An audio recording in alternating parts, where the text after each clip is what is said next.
तो पता चला कि डेड बॉडी मिली। वो कह रहे हैं कि जी रेलवे लाइन पे पड़ी हुई थी, दिल्ली कैंट पे, दिल्ली कैंट नरैना। हालात का पता लगा है, उस हिसाब से हमें लगता है इसका मर्डर हुआ है। सुसाइड बताया जा रहा है। सुसाइड बताया जा रहा है। सुसाइड करने वाला अपने टांगों को नहीं तोड़ता, अपने पीछे चोट नहीं मारता। जो नोएडा सेक्टर 63 से आता तो बीच में शाहीन बाग पड़ता है, यहाँ आता। ये हमें पूरा शक है कि इसमें इस मैनेजर का हाथ हो सकता है। सर्विस कहाँ करता है और डेड बॉडी कहाँ मिल रही है? चोट उसके एक पैर में आ रही थी, लेफ्ट पैर में चोट आ रही थी, गोश्त निकल रहा था और माथे पे थोड़ा सा उसके चोट थी और वैसे ही गाल पे कल्ले पे निशान आ रहे थे लाल लाल से। और वो कोई विवेक थे, उनसे उनकी बहस हुई है।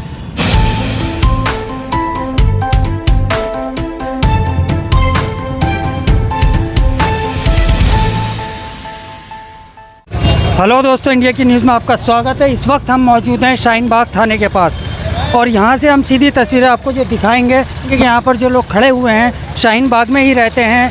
हैदर नाम के एक 25 साल के लड़के की डेड बॉडी मिलती है। जॉब पर बच्चा गया हुआ था नोएडा से निहाल विहार में जो उसकी डेड बॉडी मिलती है। करीबन 35 से 40 किलोमीटर का फासला हो जाता है, जबकि बीच में शाहीन बाग पड़ता है। और इस वीडियो को ज़्यादा से ज़्यादा शेयर करिएगा ताकि हैदर को इंसाफ मिल सके, उसके घर वालों को इंसाफ मिल सके और किस तरीके से मतलब उसका मर्डर किया गया है या ये खुदकुशी बताई जा रही है। लेकिन उनके फादर इस वक्त हमारे साथ में हैं। सर, क्या कुछ हुआ था? कब आपका बच्चा जो है जॉब पे गया, उसके बाद क्या कुछ होता गया? सर, बात यह है, कल मेरा बेटा लेट गया था ऑफिस और लेट जाने के बाद उसके पास मैसेज आया कि जी वो आपको टर्मिनेट किया जाता है कंपनी में से।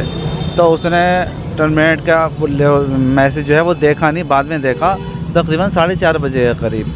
तो उसने उनसे कहा ऑफिस वालों से कि वजह बताएं, किस वजह से आपने मुझे टर्मिनेट किया है।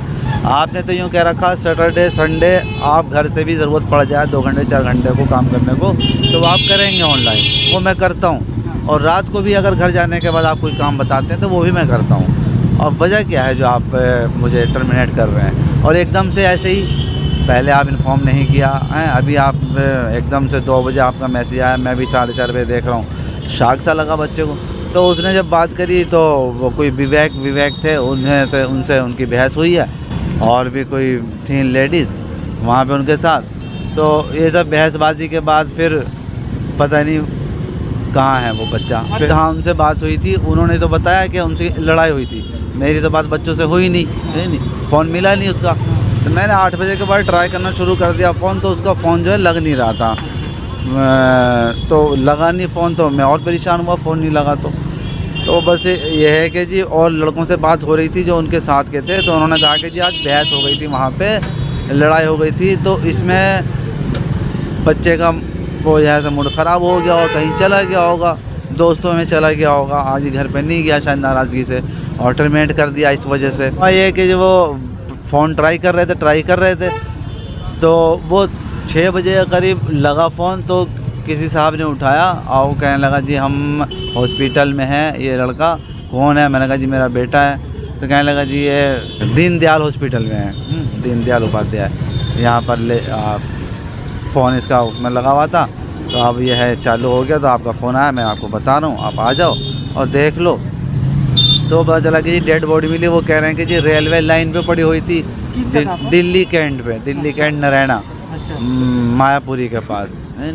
तो इतना दूर जाने का तो कोई मतलब है नहीं मेरे बेटे का।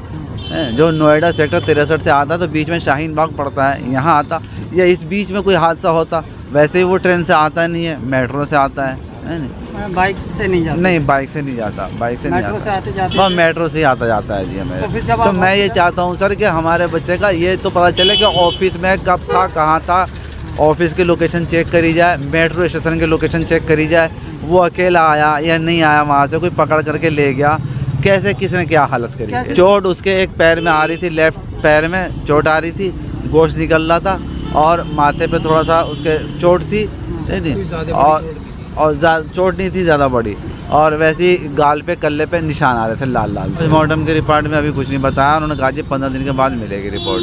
15 दिन के बाद? हाँ। अभी और वो जो आई है वो कह रहे हैं मैं फ़ोन कर दूँगा। आप क्या बोले शाहीन बाग करने? अब इन्होंने कहा है कि जी आप वहीं पर कराओ रिपोर्ट, FIR वहीं पर जहाँ से बॉडी मिली है, दिल्ली कैंट के पास। सुबह को जाने की 9 बजे, 9:15 बजे घर से निकलता था और 8:15 बजे, 8:30 बजे रोज़ आ जाता था। रोज़ आ जाता था। अच्छा। हाँ, और जब कल नहीं आया तो 4:30, 8:30 बजे के बाद से फिर हमने शुरू करा फ़ोन करना। पूछा तो फ़ोन नहीं लगा, 2-3 बार करा, नहीं लगा तो और टेंशन हुई। वैसे तो लग जाया करता था, मैं एक आध बार सोचा मेट्रो में होगा, नहीं लग रहा होगा, लेकिन फिर मेट्रो में भी बात हो जाया करती थी। किस चीज़ की कंपनी थी, क्या काम करती थी? IT की कंपनी है सर, सेक्टर 63 में है ना, G159। हाँ, सेक्टर 63 नोएडा में। नोएडा में। तो कुछ कहा नहीं जा सकता है, पोस्टमार्टम की रिपोर्ट आने के बाद ही पता लगेगा कि क्या हुआ है। लेकिन ये बहुत ही बड़ा अफसोसनाक बात है कि सर्विस कहाँ करता है और डेड बॉडी कहाँ मिल रही है। बहुत बड़ी सस्पेंस की बात है, अभी कुछ नहीं कह सकते हैं इसके बारे में रिपोर्ट के पहले। बट बहुत गलत हुआ है ये, बहुत जो भी हुआ है इसकी जो है क्लियर होना चाहिए, कुछ खुलासा होना चाहिए। मेरे दोस्त का बेटा है, वो मेरा रिश्ते में भतीजा लगता है।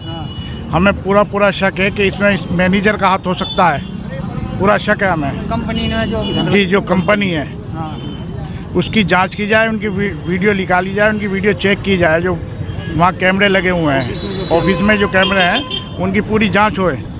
और भतीजा समान था मेरा वो। तो हम तो आज जो है, हम जैसे हमें हालात का पता लगा है उस हिसाब से हमें लगता है इसका मर्डर हुआ है। हाँ, हम तो बस यही चाहते हैं कि इंसाफ मिलना चाहिए। सुसाइड बताया जा रहा है, सुसाइड बताया जा रहा है इसको। सुसाइड बताया जा रहा है। जी, जबकि ये सुसाइड नहीं है। सुसाइड करने वाला अपने टांगों को नहीं तोड़ता, अपने पीछे चोट नहीं मारता, जैसे उसके चोटें लगी हुई थी। वो पुलिस सुसाइड बता रही है। हाँ, सुसाइड बता रही है। मैं सिर्फ ये चाहता हूँ जी कि इसकी तहकीक हो जाए, है नहीं, कि किसने ये हरकत की है, क्या सच्चाई है, सच्चाई खुल कर क्या है।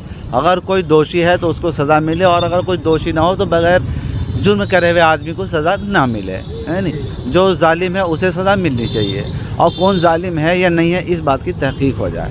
सीधा था, भला था, उसका कोई ऐसा रिकॉर्ड नहीं है, कोई उसका ऐसा रिकॉर्ड नहीं है। चीज़ ये है कि बच्चा बहुत नेक था। वैसे इनकी माशाल्लाह जो रज़ा साहब है, इनकी तरबियत भी अच्छी है और बच्चा भी बड़ा नेक था। कभी हमने 2 लोगों में खड़े होकर उससे बात करते भी नहीं देखा है। अपने काम से काम, ड्यूटी जाना है, ड्यूटी से आना है, सीधे घर आना है।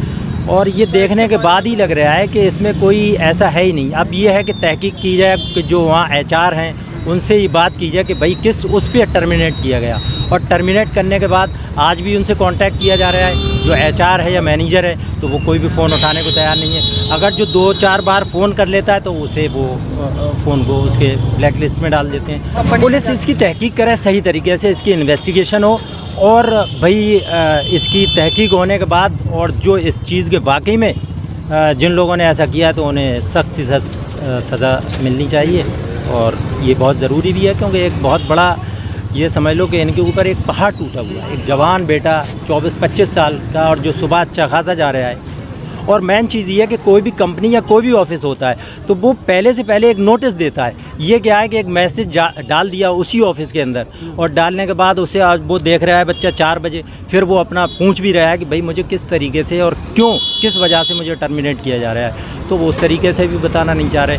और फिर कैसा क्या हुआ है कि ऑफिस से कुछ साजिश रची गई है, जो ऑफिस से वो निकला है तो कौन सी फील्डिंग की गई है, जो उस बच्चे को बजाय वो शाहीन बाग आने के वो अचानक मायापुरी और निहाल बिहार कैसे पहुंचता है, और वो इस तरीके से एक ऐसी जगह पे पहुंचता है जहां पे कोई सवाल ही नहीं होता उसमें। जैसे मैं हॉस्पिटल पहुंचा तो वहाँ पे हॉस्पिटल से पहले मैं थाने में पहुंचा, तो वहाँ पे जो IO थे वो मिले, उन्होंने कागजी कार्रवाई की, है ना, रिपोर्ट वगैरह लिखा मेरे से, बयान कैसे निकला था, कब से निकला था, क्या था, ये सारी चीज़ें।